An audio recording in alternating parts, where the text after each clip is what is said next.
तर नमस्कार मित्रांनो, सकाळचे 6 वाजलेले आहेत आणि आपण आपली जे झेंडूचे रोपं असतात त्यांना पाणी टाकण्यास सुरुवात केलेली आहे 200 मिली.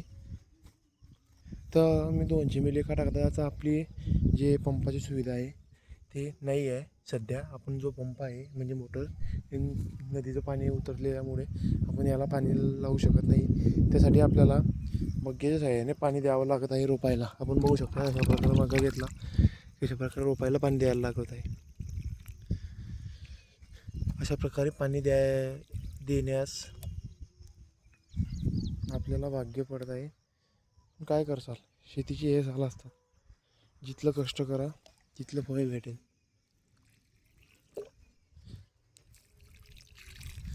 काही काही जे वेल असतात ते वाढत चाललेले आहे, मी तुम्हाला दाखवतो. अशा प्रकारे हे वाढलेलं आहे झाड झेंडूचं. व्हिडिओ आवडल्यास लाईक शेअर सबस्क्राईब करा. जय हिंद, जय महाराष्ट्र.